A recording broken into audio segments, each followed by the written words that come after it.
Good morning, good afternoon, wherever you are in this beautiful country of ours. Today is Friday, the 29th of April, 2022. This is a very special edition of Bethea's Byte, your home for news, opinions, debates, your voice, and justice served. I'm Ernest Bethea, the last outlaw. Thank you so much for joining us here. And I say us because I have two very special guests this morning because we are going to go back where we left where was left off, Sema'J Crosby case. And joining me this morning are two of my dearest mentors, if I can say that clearly about the two of you, when it comes to getting in on true crime, missing persons, and just calling these monsters out and bringing the missing home.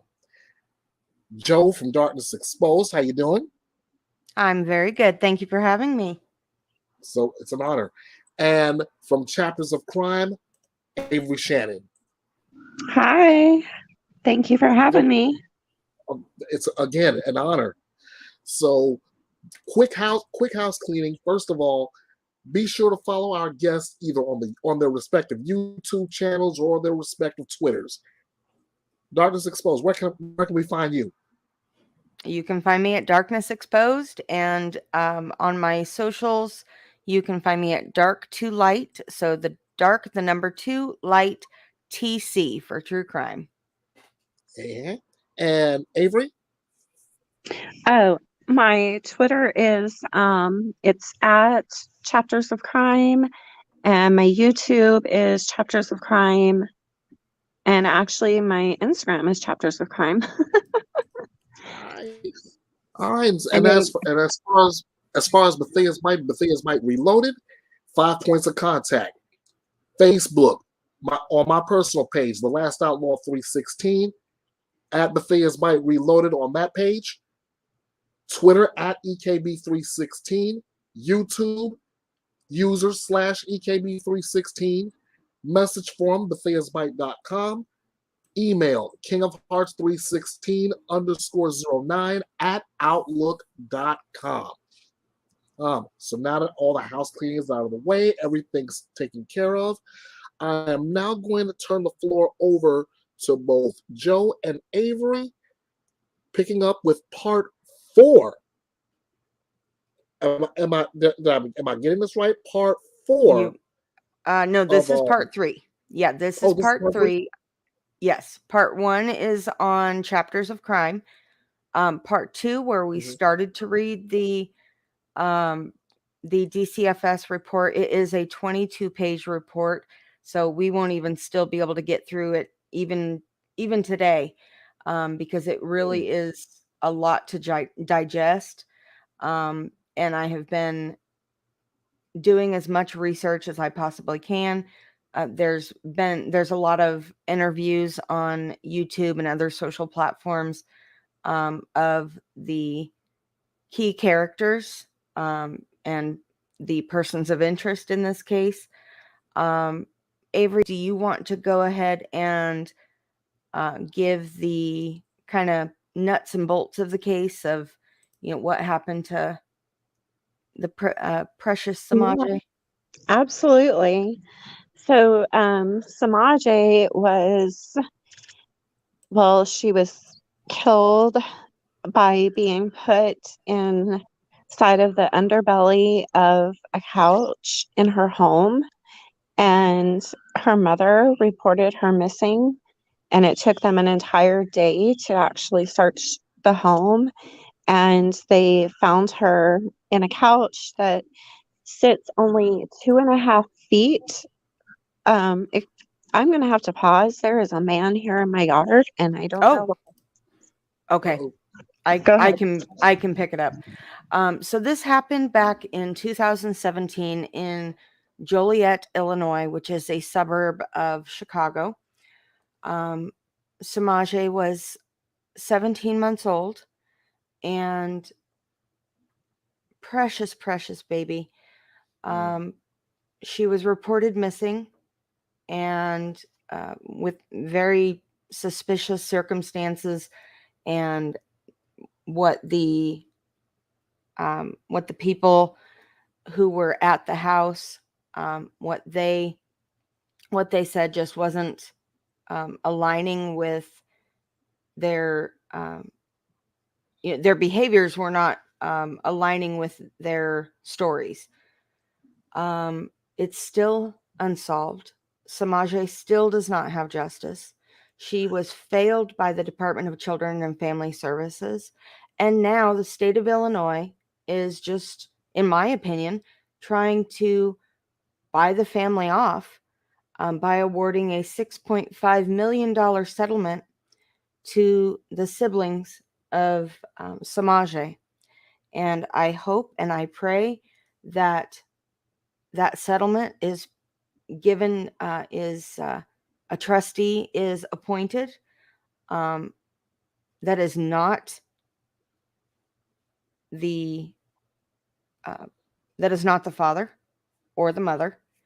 I think that it needs to be a completely separate third party trustee to advocate for the children, because nobody should profit off of a precious life that was taken way too soon.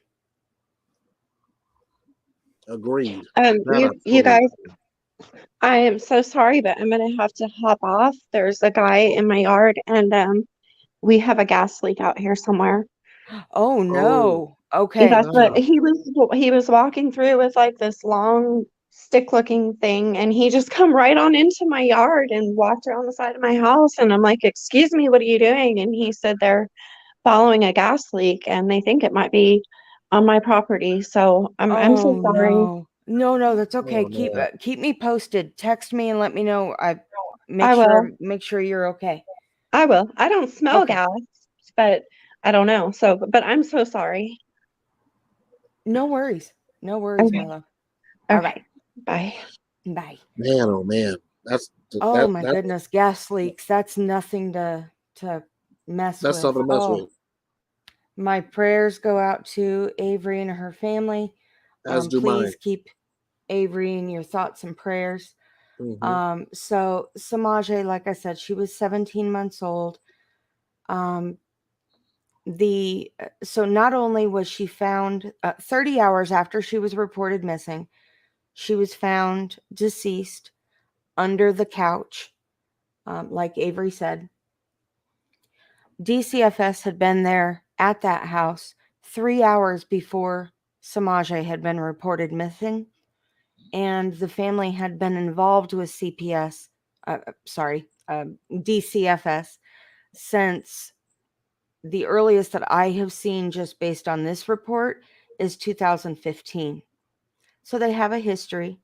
They all have a history of child abuse and corporal punishment of children. And all the family is doing, in my opinion, is just pointing fingers back and forth. And fingers isn't going to bring Sema'J justice. Pointing to anybody isn't going to bring Sema'J justice. And as True Crime and Coffee was trying to request the body cam and the interrogation videos, now we're getting the runaround from Hill County. It's not an open investigation. After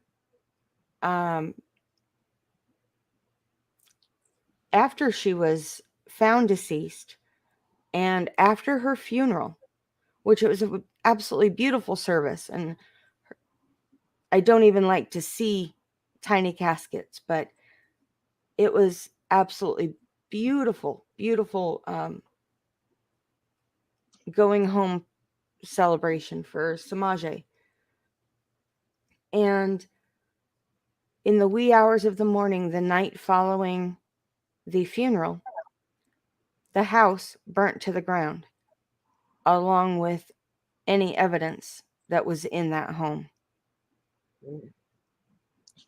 That fire has been determined, according to Avery, when she called the fire marshal. It was definitely arson, but they did not have a suspect. Well, I can tell you 4 suspects off the top of my head that I'm sure know something. And following you, I can name at least 3 of them: Yeah. mom, grandma, auntie. Mm-hmm.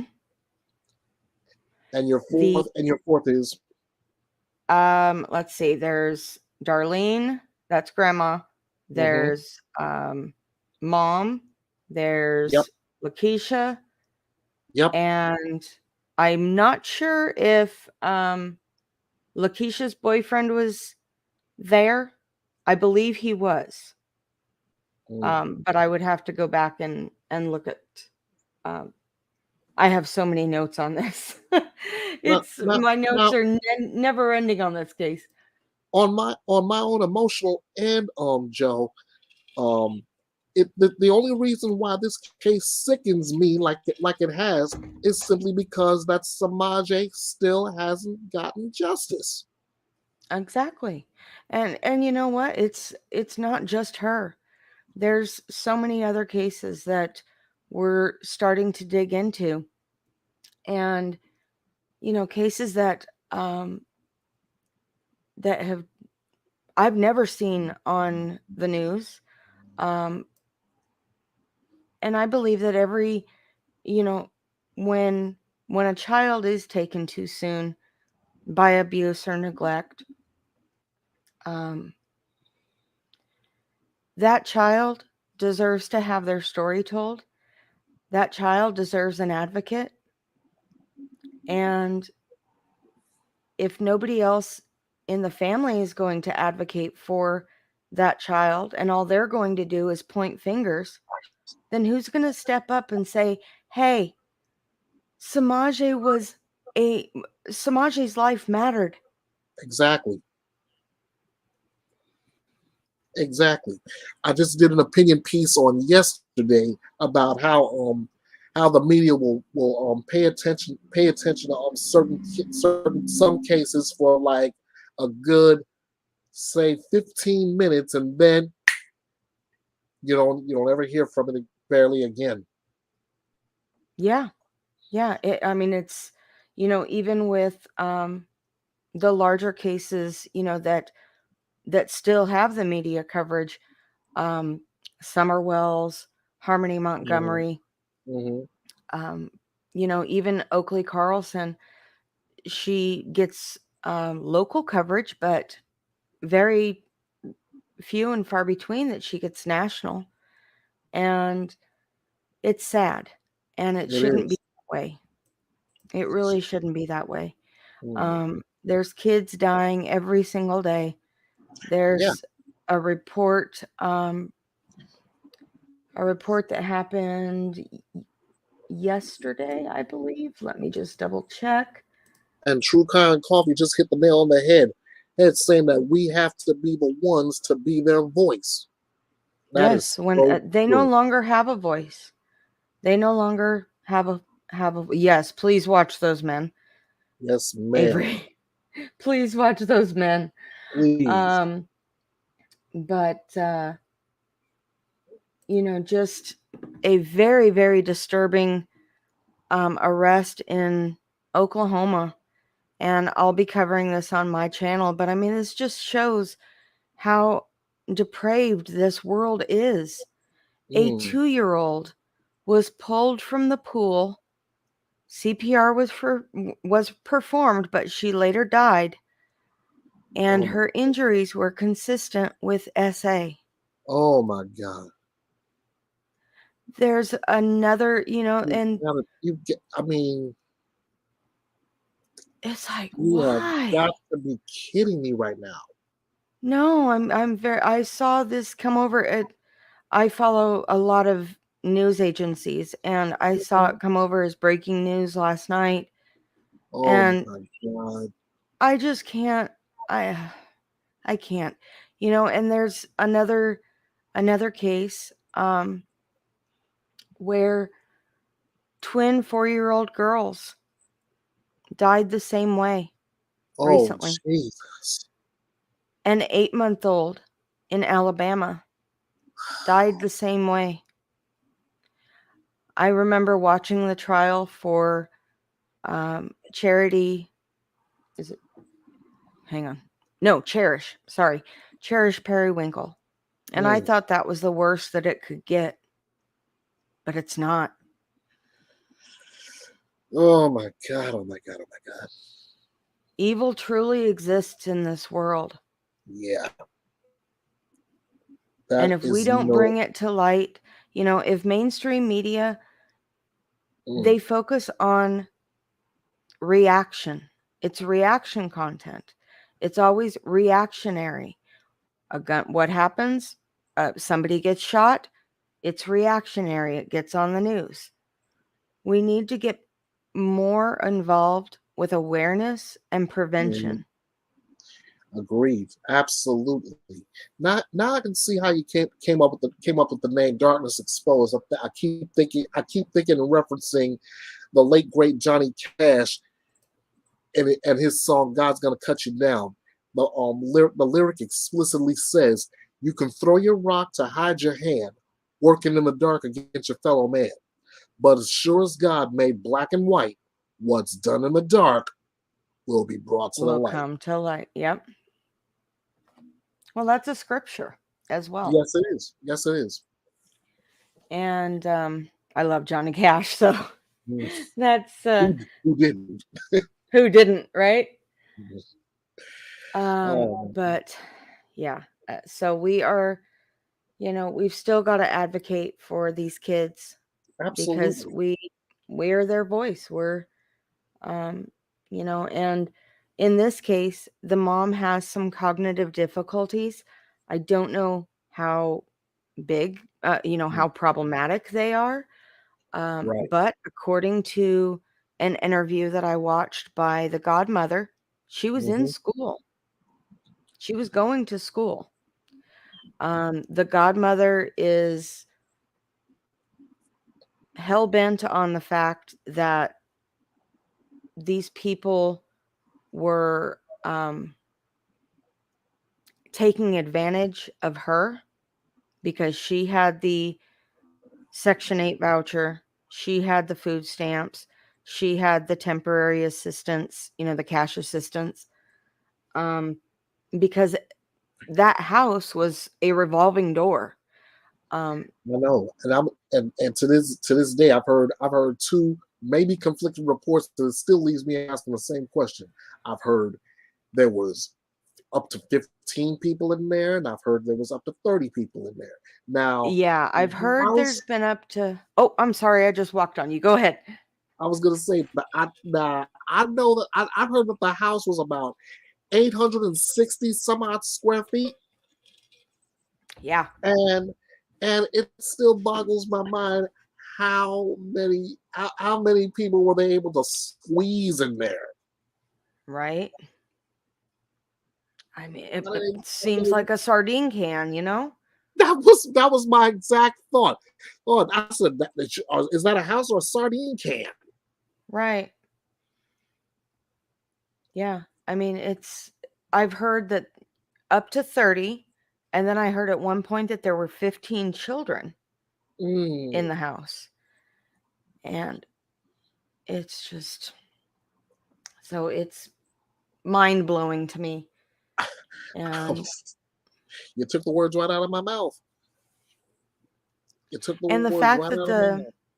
And then, I want to know what happened to the little boy with the mental health issues. Is he okay? Where is he? A 7-year-old was suicidal. Oh, A 7-year. True Crime and Coffee. Thanks for bringing this up. It was so nasty that the smell of the couch didn't already. Oh, didn't alarm anybody? Yeah, I know. You would think one would. I mean, come on. Now, I mean, just going back to an old case. Casey Anthony's mother knows what the smell of death smells like. Yeah, I mean, you can't mistake that. No, and if you've ever smelt the smell of decomposition, Oh, of human decomposition, then that smell will never leave you will know that smell out of anything there is.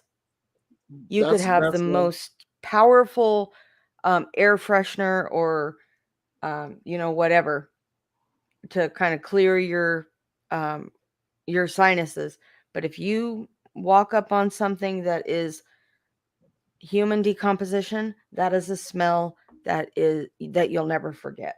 That's one that will be ingrained in your mind until you die. Absolutely. Oh, Absolutely. But and there's still custody issues, like Avery was mentioning before she had to jump off. mhm. There's an upcoming custody hearing in May, and this is 5 years. This happened in 2017, and she still It's doesn't have justice. And we have to keep her memory and her legacy alive. And we have to do right by Sema'J. absolutely. Hell with anybody else. I care Yeah, about Sema'J and the other and Sema'J's siblings. yeah. With as lengthy as this DCFS report is, Mm. and to see the cycle of abuse that took place in that family, period. I won't even say just that house. In that family, period. Mm. The cycle of abuse has to change, and that has to be broken. Exactly. To with that kind of violence, that kind of abuse, there's truly no room for it. Yeah, there really isn't. I'm going to go ahead and share my screen, and we will go over a little bit of this All right, DCFS report, if that's okay with you. that's good. All right. So we left off. I don't blame you, True Crime and Coffee. It's when we were talking about that was getting me fired up too. Now I figured out how to zoom it in so you guys can see it. Awesome. So Sema'J's family initially came to the attention of DCFS in September. Oh, so forgive me, 2016. Correct myself. Following allegations of inadequate supervision and drug use in the home.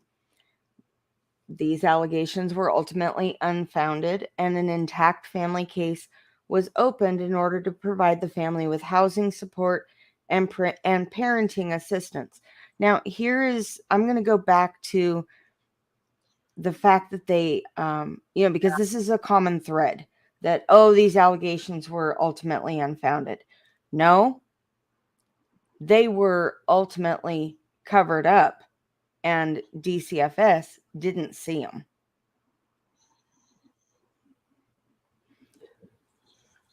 I'm following. When there's I'm a following along with you. okay, and of course that's just my opinion, but Uh-huh. when somebody with a DCFS allegation, they're going to go out to the family, or contact the family initially before they start doing their investigation.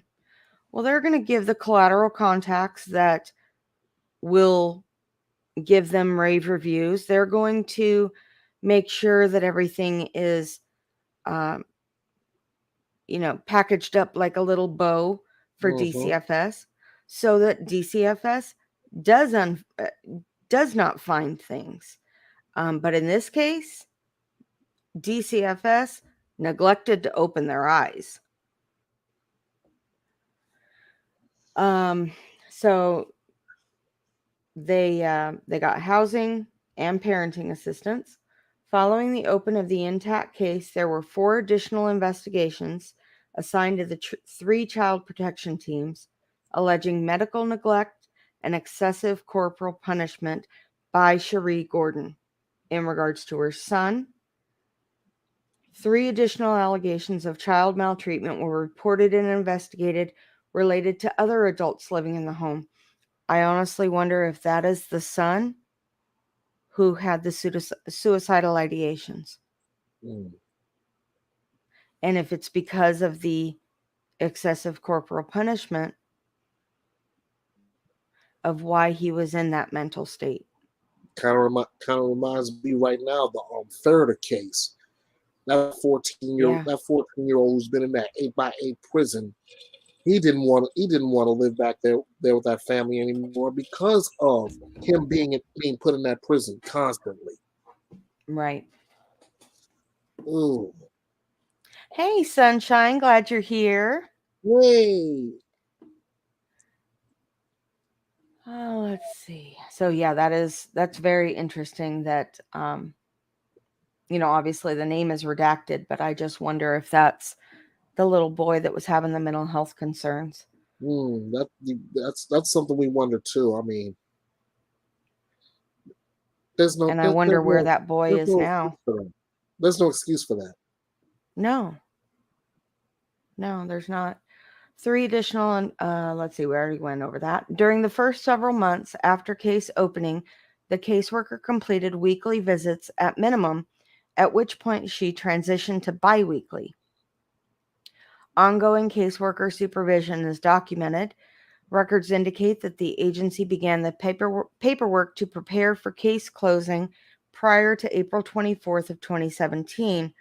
That was the date of Sema'J's death. But that these efforts were put on hold following a report of medical neglect related to Cherie Gordon's alleged refusal to psychiatrically hospitalize that little boy that we were talking about. So that pretty much ties back into up here with the excessive corporal punishment. Yeah. Excessive corporal punishment will lead to, or can lead to, mental health issues. Yep. Throughout the duration of the case, Cherie was described to be nurturing and caring towards her children. Concerns were expressed, however, about the presence of potential cognitive impairments and or learning disabilities that contributed to her difficulties securing medical and developmental interventions for her children, as well as transporting her children and herself to appointments. They are really leaning on that cognitive issue, and I almost think that DCFS is trying to use that as a cop-out. Saying, oh, she didn't understand. Copping out because somebody is not doing their job. Properly or otherwise. Yeah. And I'm looking back at that first sentence on page 13. Where it says she was described to be nurturing and caring toward her children. Come on now, even monsters wear masks. Exactly.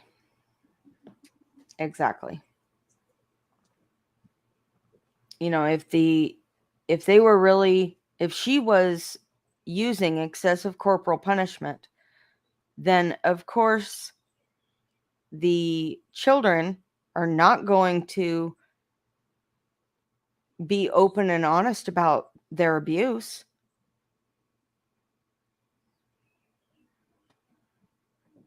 True Crime and Coffee says dependency is what they charged my cousin's ex with. She broke baby's arm. Oh my goodness. Oh my God. Wow.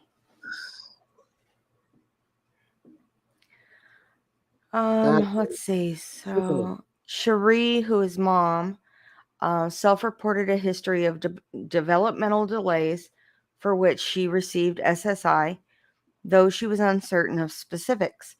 She reported that she had been diagnosed with learning disabilities as a child and had participated in special education services prior. Okay, then here we go. Prior to her graduation from high school in 2003. So she graduated high school. Obviously, her cognition can't be that bad. I know that's right. if she successfully completed high school. Mm-hmm. Based on a review of records, it appears as though Miss Gordon was not only motivated to comply with DCFS recommendations, but appeared to appreciate the support such services afforded her when she was able to take advantage of such assistance. At times, however, here we go again, Here we go. potential cognitive and/or adaptive limitations may have impacted her ability to fully engage and remain consistent in services, as well as to maintain an appropriate and safe home environment for her children. Can In I call addition, BS at some point? Yep, because I'm doing it. In addition, potential cognitive learning and/or adaptive limitations may have impacted Miss Gordon's efforts to ensure that her children's developmental, medical, and mental health needs were addressed. I gotta mute just for a second. Go ahead. And ladies and gentlemen, if you're just joining us, welcome. We are covering part 3 of the DCFS report in the death of 17-month-old Sema'J Crosby.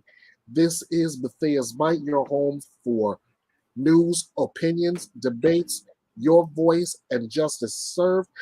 I'm Ernest Bethea, the last outlaw. With me is Joe from Darkness Exposed. If you have any comments on this report, please feel free to drop them in, but keep them clean because we are reading the comments as they come. Yes, and if you're watching the replay, thank you for watching. Please leave your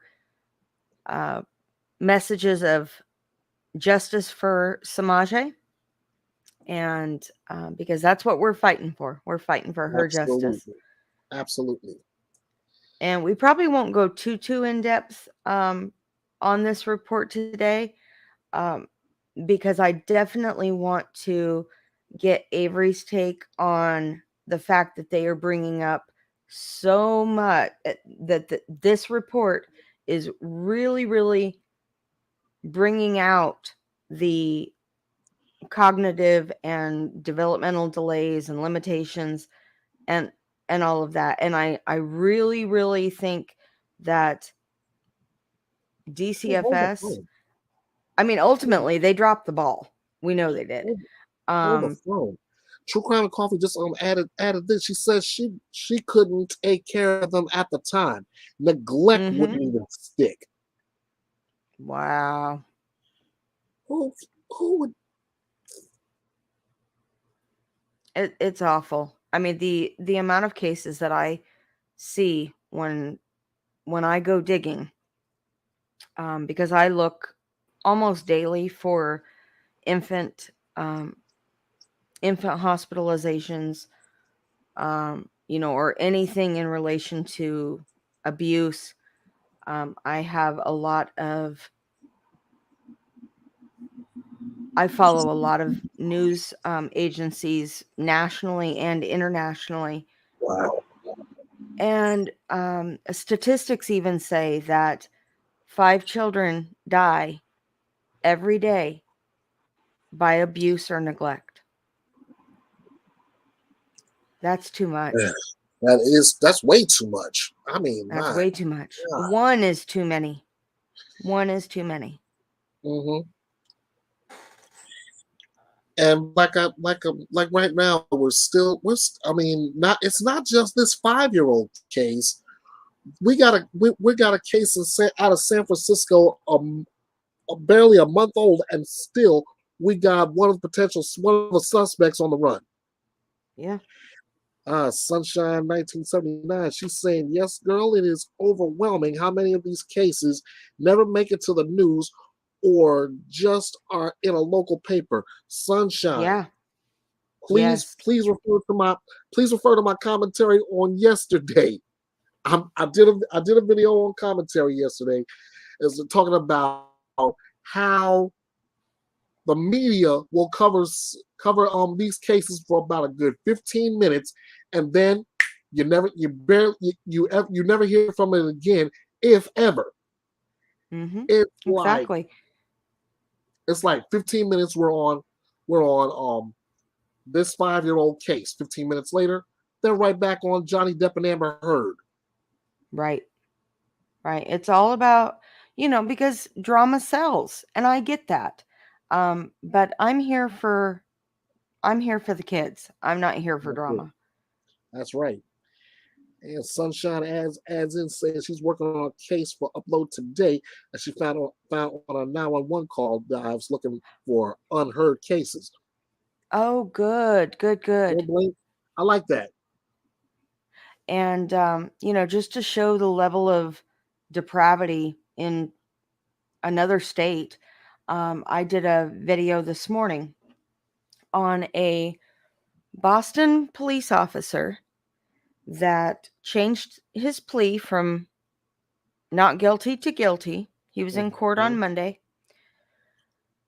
After a 30-year history of child SA, where he abused 6 of his family members when they were children Mhm. between the ages of 7 and 16.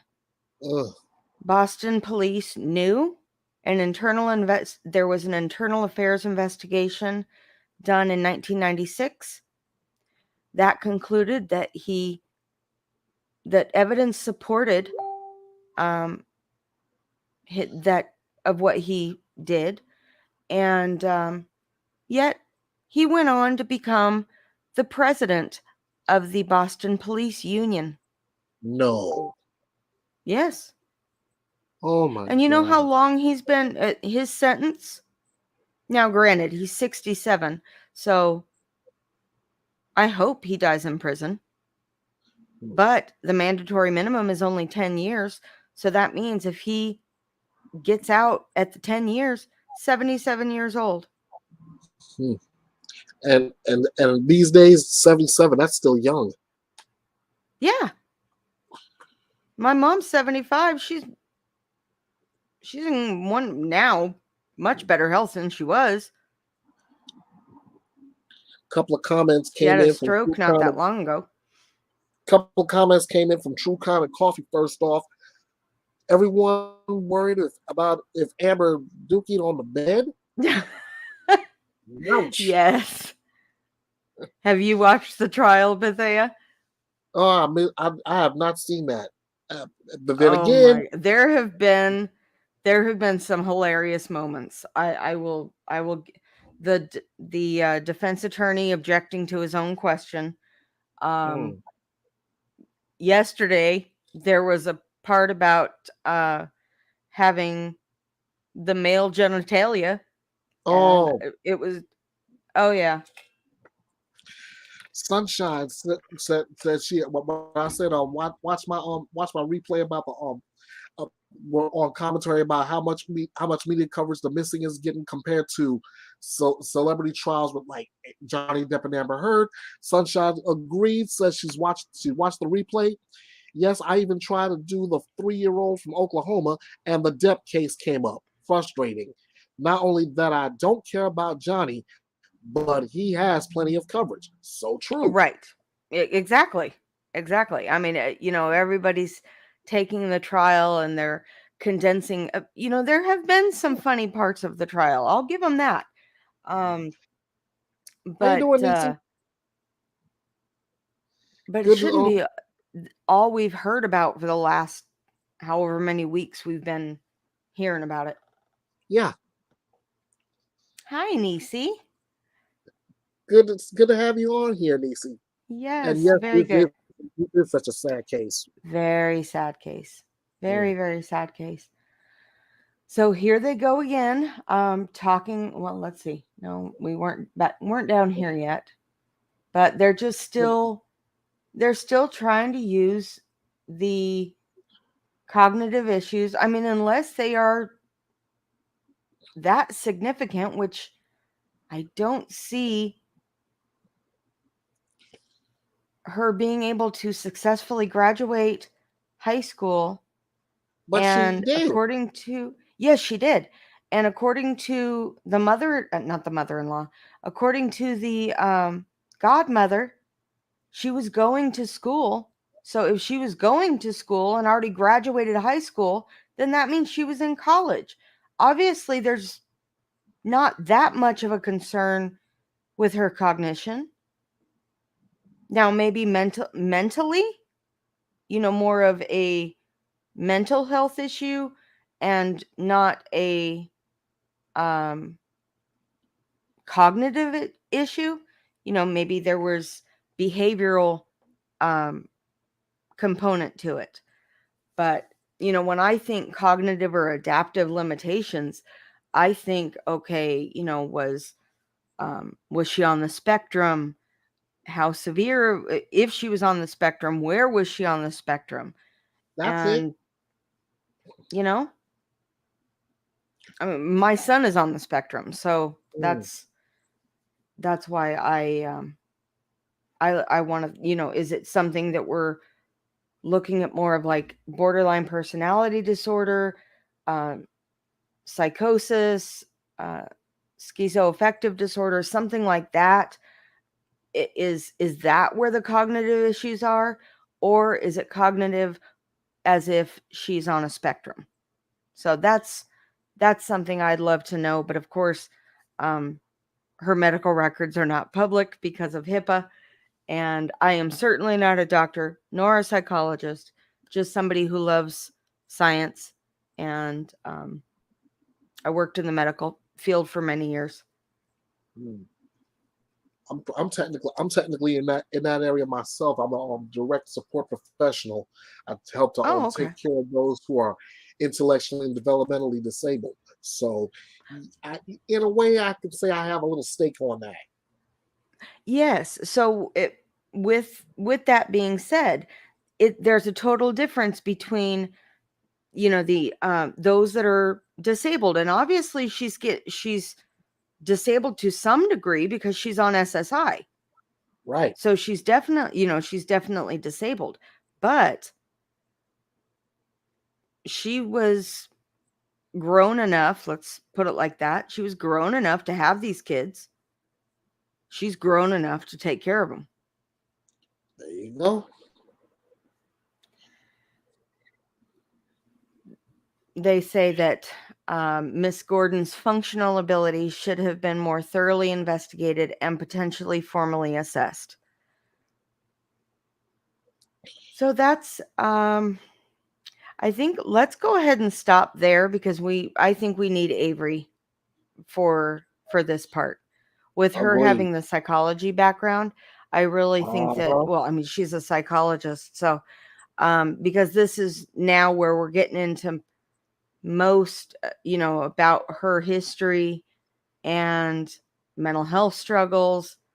Yeah, because it's even going into some depth later on about the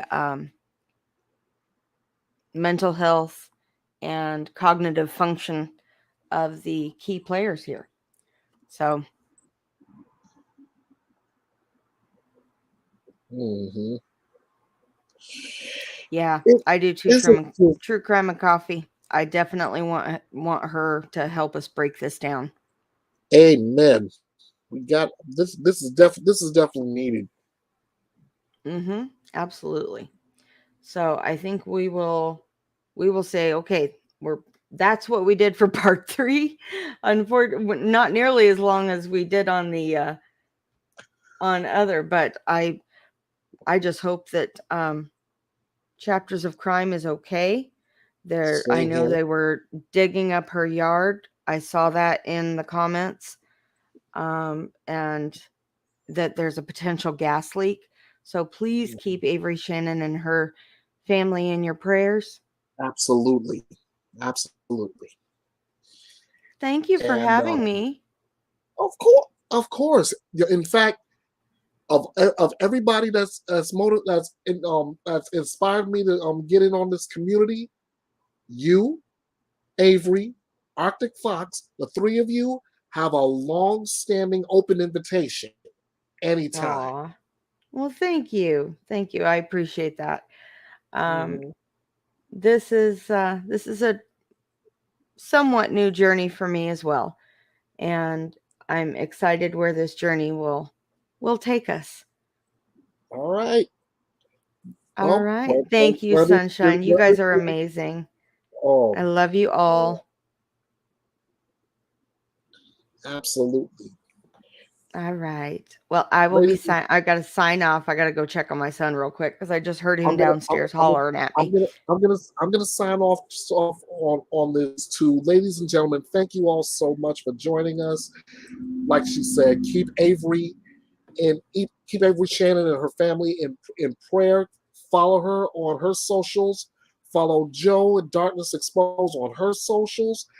Follow Bethea's Byte Reloaded on all five of my points of contact. And we will come back and do this again soon. For now, I'm Ernest Bethea, the Yes. last outlaw. Thank you again so much. Until next time, you all know what to do, and monsters, I know you do too. Bite this.